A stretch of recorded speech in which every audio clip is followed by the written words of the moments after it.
So I feel like the biggest fucking just elephant in the room is WWE, and not just WWE, but the WrestleMania kickoff press conference, brother. Holy shit! I have never ever felt something that hyped me up so fucking much than when Dwayne "The Rock" Johnson slapped the taste out of Cody Rhodes' fucking jawline, bro. Jesus Christ! But first of all, why was Seth even there? You know what I mean? Like, my man had no reason. Was a third wheel. It really a fourth wheel, actually. My man was a fourth wheel, except that this was a bicycle. You know what I'm saying? This is ridiculous. Oh, man. No, dude, it's just... What an amazing press conference. First of all, free to the public, which is definitely a plus. I mean, this is all about giving press and giving attention to the big main event, WrestleMania, the biggest one of all time. And, brother, they sold this shit. Oh, my God. They sold this shit like it was 2 for 1 at Popeyes. You know what I'm saying? It's ridiculous. It really was.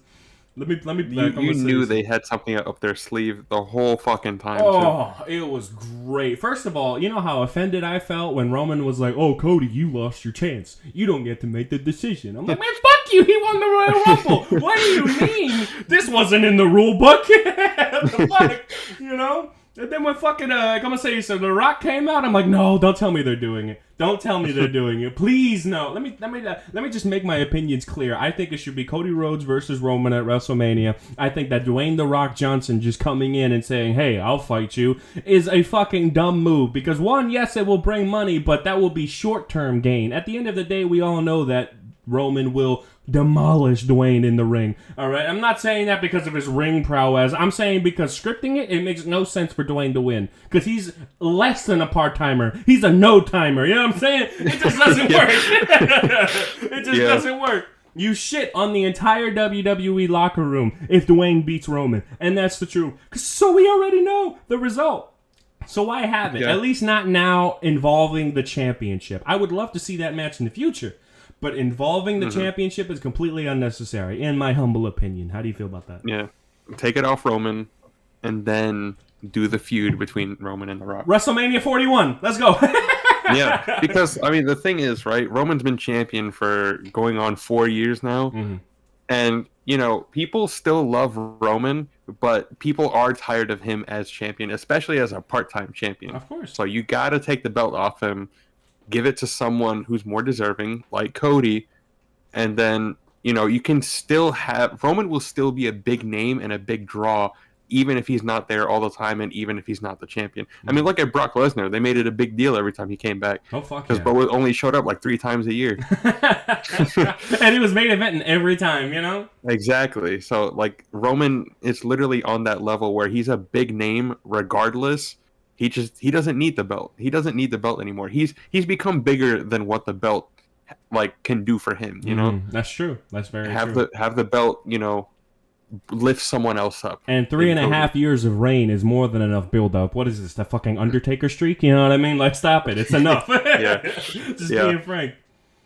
So at this point, yeah, I think it's 100% plausible that Cody Rhodes will win at WrestleMania 40. If Cody doesn't win at WrestleMania 40, who else is there?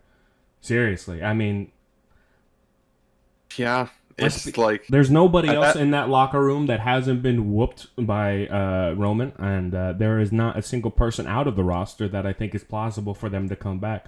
Really? I mean, except CM Punk. But even then, it's like, why CM Punk? He's already big enough. He don't need the championship.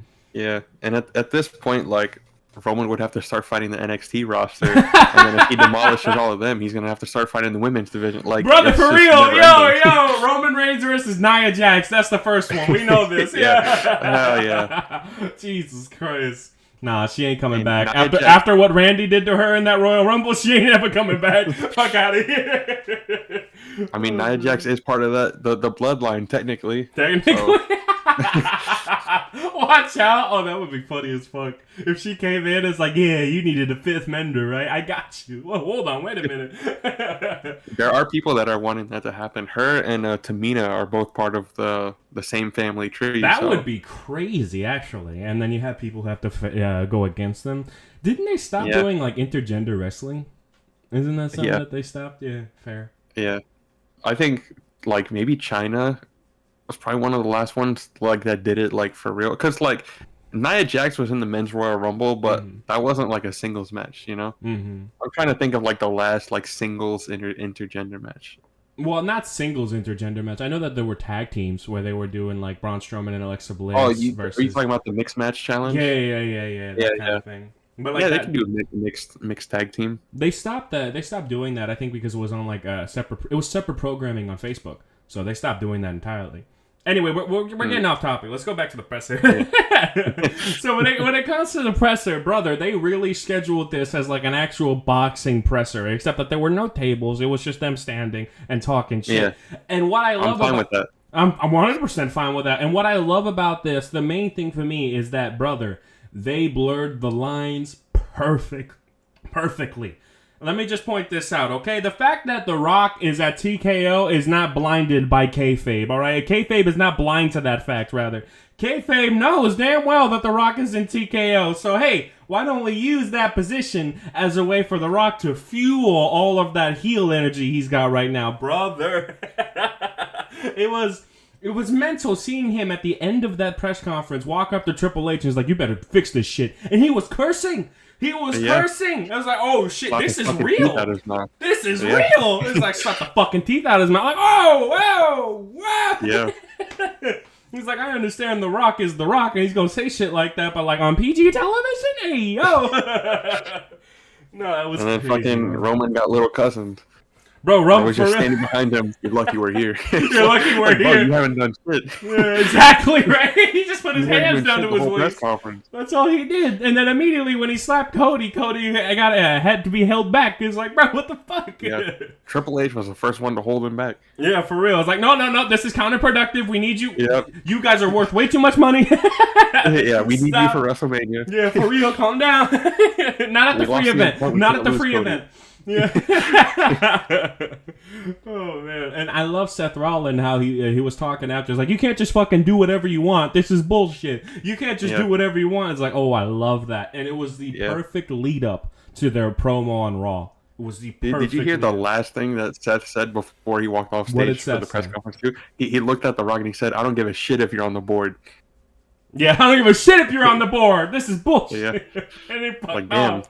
Like, Corporate Rock. It's perfect, man. I love it, and I love the call out between Becky Lynch and Rhea Ripley. I mean, Rhea Ripley, you know, she's already top tier, you know what I mean? And then Becky Lynch comes out, it's like, man, mommy's gonna learn what it's like to be a bottom. I'm like, wow, I love that line. I was so surprised that no one else used that line before.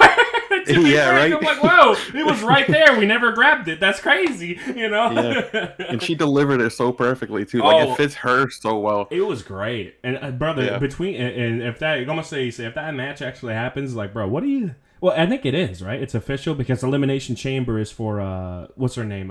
It's for the #1 contender. For Rhea Ripley. I think they're making it a little too obvious that Becky's winning. Yeah, I mean, Becky has to win. Yeah. Are you kidding me with that hype? I mean, that's a money match. Rhea Ripley versus Becky Lynch. Yeah. That's a money match right there. So because she got it off of Charlotte Flair, you know? Yeah, yeah. And Charlotte is like one of the top in the women's division. One of the 4 horsewomen. Well, so it's like who is up there at that level that Rhea Ripley can face is Becky Lynch. Yeah, because Bayley is fighting Io Sky. So there you go. Yeah. Yeah, because they're having their own damage control thing.